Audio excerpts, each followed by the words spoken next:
Jalan, jalan. Sabar, sabar. Sabar, sabar.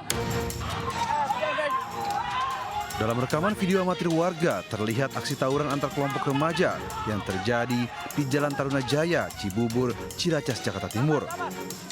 Nampak kedua kelompok saling serang menggunakan senjata tajam jenis celurit berukuran besar.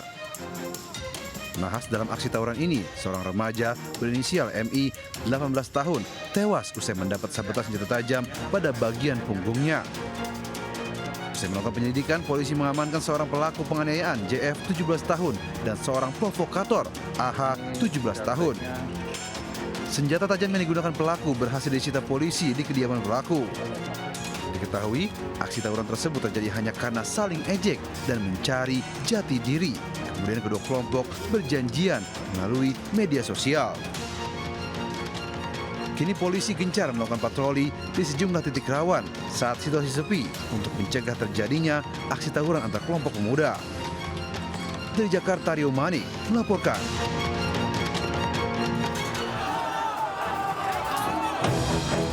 Ratusan warga bentrok dengan petugas saat unjuk rasa di kantor TPST Bantar Gebang, Kota Bekasi, Jawa Barat pada Rabu siang.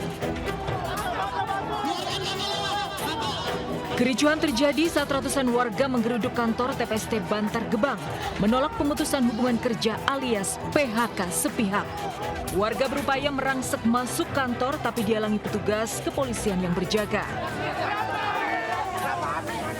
Unjuk rasa berawal saat ratusan warga di PHK sepihak, padahal mereka adalah warga dari 4 kelurahan sekitar TPST Bantar Gebang yang seharusnya diprioritaskan mendapat pekerjaan di TPST. Warga pernah bekerja sebagai pemilah sampah, tapi di PHK tanpa alasan jelas. Kericuan mereda setelah pihak TPST Bantar Gebang bersedia menemui massa. Para pengunjuk rasa mengancam akan menutup aktivitas TPST Bantar Gebang jika tidak lagi dipekerjakan. Dari Bekasi, Jawa Barat, Rahmat Hidayat, iNews melaporkan.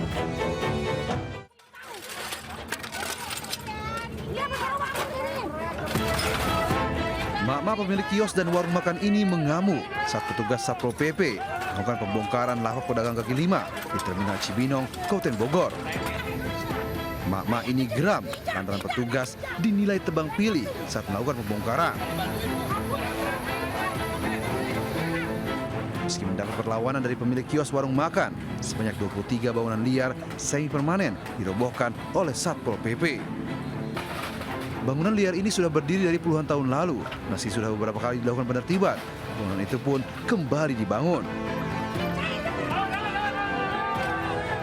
Para PKL ini hanya bisa pasrah dan menyaksikan bangunan semi permanennya dibongkar paksa dengan alat berat. Beginilah kami hidup, Pak. Mentang-mentang dia udah naik pangkat, Pak. Kami diukir. Kami dikasih tempat, Pak. Kami nggak tahu gimana hidup kami. Saya kasih makan anak, Pak. Dari mana? Dari sini, Pak. Bangunan liar ini dinilai mengganggu pengguna jalan karena tidak ada sarana menunggu bis serta melebarkan jalan bis di lokasi terminal. Dari Bogor, Jawa Barat, Wildan Hidayat melaporkan.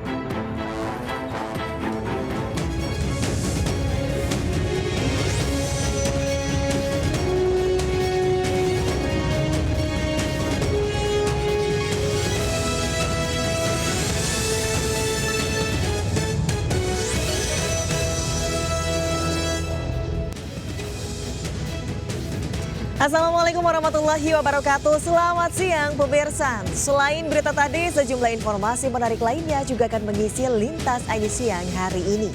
Bersama saya Deswita Bionda, inilah Lintas iNews Siang selengkap.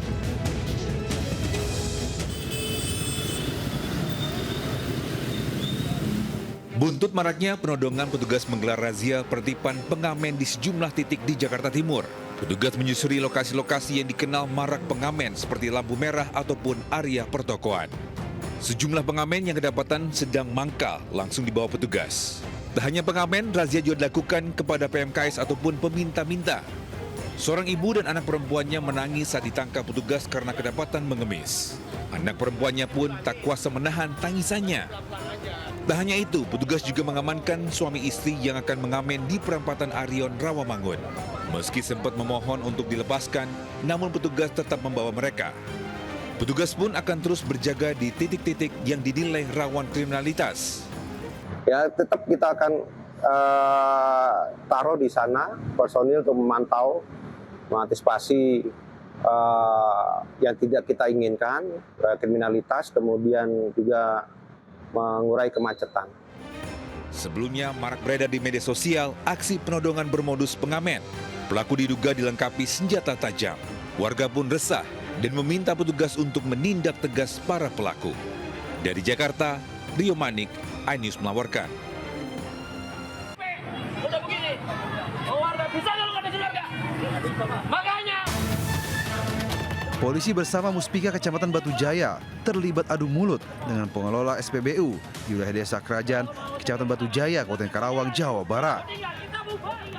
Kericuan ini terjadi lantaran pengelola SPBU menolak untuk dilakukan pembongkaran saluran drainase di depan pintu masuk SPBU karena dinilai akan mengganggu operasional SPBU tersebut. Pembongkaran dilakukan untuk proses normalisasi saluran drainase yang terhambat dan kerap membuat rumah warga terendam banjir. Warga pun geram dengan sikap arogansi pengurus dan pengelola SPBU hingga nyaris main hakim sendiri.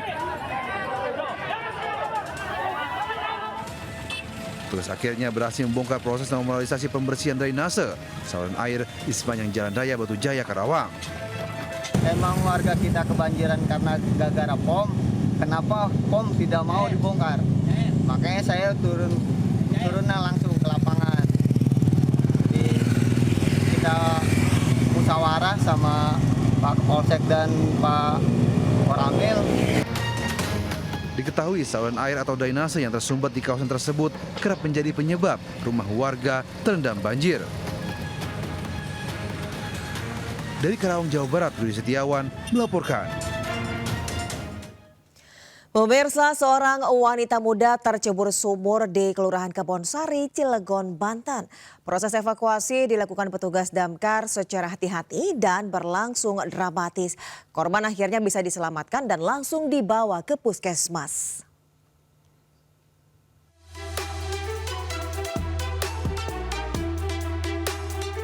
Petugas dari Dinas Pemadam Kebakaran dan Penyelamatan Kota Cilegon dibantu sejumlah warga berupaya mengevakuasi seorang wanita yang tercebur ke dalam sumur di Kelurahan Kebonsari, Kecamatan Citangkil, Kota Cilegon, Banten. Proses evakuasi sendiri berlangsung dramatis. Tugas harus ekstra hati-hati agar korban tidak kembali terjatuh saat diangkat ke permukaan. Sebelumnya korban yang berusia 26 tahun ini diduga depresi dan menceburkan diri ke dalam sumur. Pihak keluarga bersama tetangga langsung meminta pertolongan kepada petugas damkar. Setelah dievakuasi, korban langsung dilarikan ke puskesmas terdekat untuk penanganan medis. Sekitar berapa? 1 jam ya? 1 jam. 1 jam kurang lebih ya penyelamatan untuk mengevakuasi dari warga itu diangkat ke atas. Kita pun setelah itu menelpon dari puskesmas. Petugas damkar Kota Cilegon juga mengimbau kepada masyarakat untuk selalu waspada dan berhati-hati agar peristiwa serupa tidak kembali terjadi. Dari Cilegon, Banten, Iskandar Nasution, iNews melaporkan. Polda Jabar masih mengejar 3 orang donatur dan otak sindikat penjualan bayi ke Singapura. Selain itu, polisi akan menyelidiki jaringan pembuat dokumen imigrasi yang berada di Kalimantan Barat.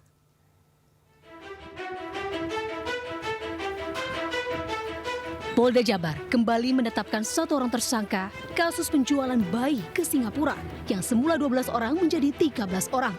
Tersangka baru Y bertindak sebagai perantara penjualan bayi. Kini masih ada 3 orang dalam pengejaran petugas yang berperan sebagai donatur, agensi, dan penampung bayi.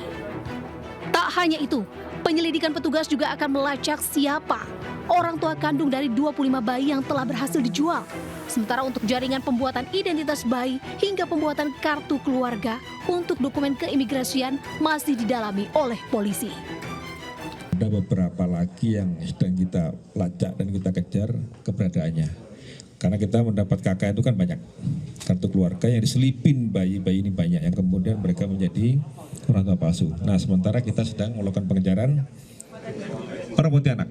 Karena semua dokumen terkait kependudukan maupun keimigrasian itu dibuatnya di Pontianak, bukan di Bandung. Mereka dimasukkan ke dalam KK keluarga seorang.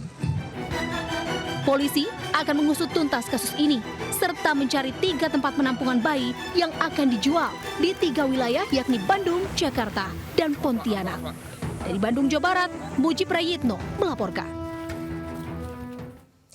Mengaku mendengar bisikan gaib, seorang pemuda tega menghabisi nyawa ibu angkatnya menggunakan cobek.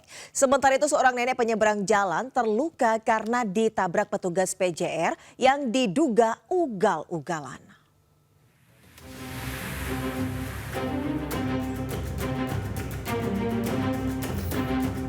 Warga Desa Mengandung Sari, Kecamatan Sekampung Udik, Kabupaten Lampung Timur, Provinsi Lampung, digegerkan dengan tewasnya seorang nenek 80 tahun yang ditemukan bersimbah darah di kamar oleh anak angkatnya sendiri.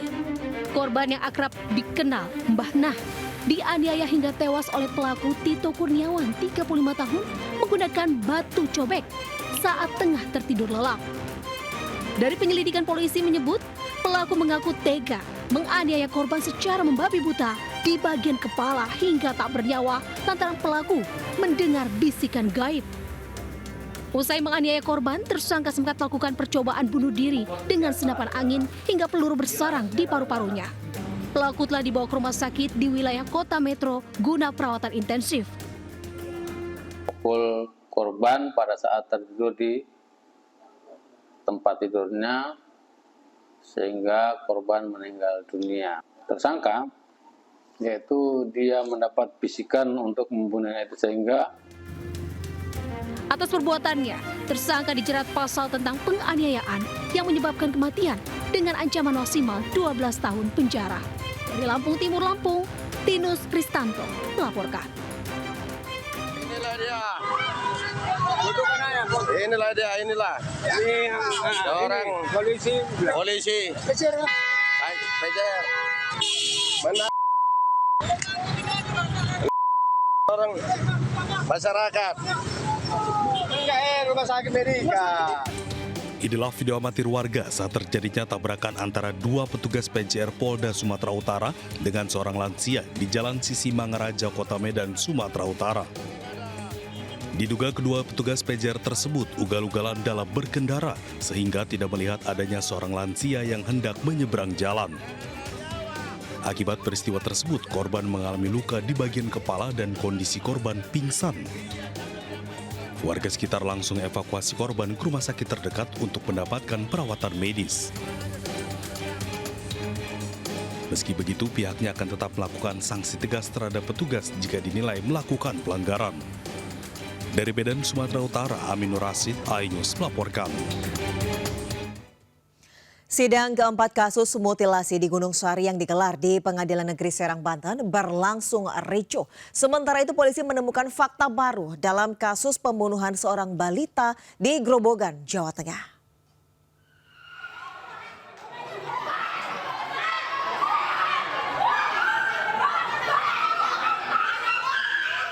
Ratusan warga memadati ruang sidang untuk mengikuti proses hukum terdakwa M, pelaku kasus mutilasi di Gunung Sari.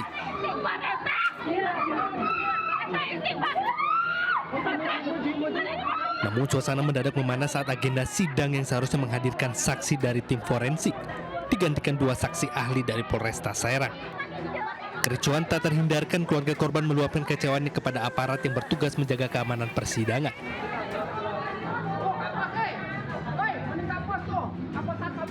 Salah satu anggota keluarga bahkan sampai pingsan usai mendengar kisah kronologi dari saksi tentang penemuan mayat saudaranya yang dimutilasi.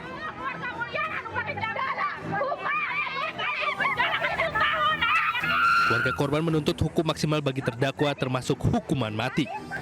Sidang kasus mutilasi ini masih akan berlanjut, namun keluarga korban meminta agar prosesnya berjalan transparan, adil, dan sesuai dengan rasa kemanusiaan.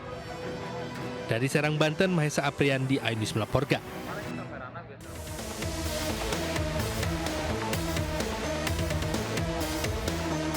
Polisi menetapkan tersangka baru dalam kasus pembunuhan Fahmi Azka Nurul Zidan, balita berusia 4 tahun di Grobogan, Jawa Tengah. Mas Rikah, ibu angkat korban, resmi ditetapkan sebagai tersangka karena terlibat dalam kasus penganiayaan balita 4 tahun tersebut. Dan kini Mas Rikah dan kekasihnya merekam di sel tahanan Polres Grobogan. Dari hasil pemeriksaan terungkap, ibu angkat korban juga terlibat penganiayaan karena kesal sering dibuat jengkel.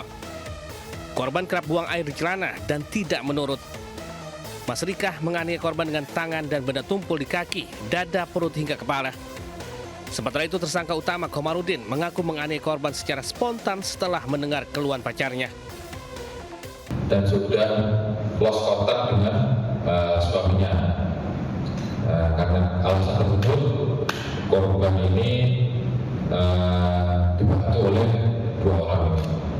Namun yang berkaitan dengan hal lain. Kasus penganiayaan bocah 4 tahun di Grobogan terjadi sejak Juni 2025 hingga Juli 2025. Berdasarkan hasil otopsi, korban mengalami luka benturan benda tumpul di kepala, tangan, dan kaki hingga mengakibatkan tulang retak. Dari Grobogan, Jawa Tengah, Rustaman Nusantara Anyus melaporkan.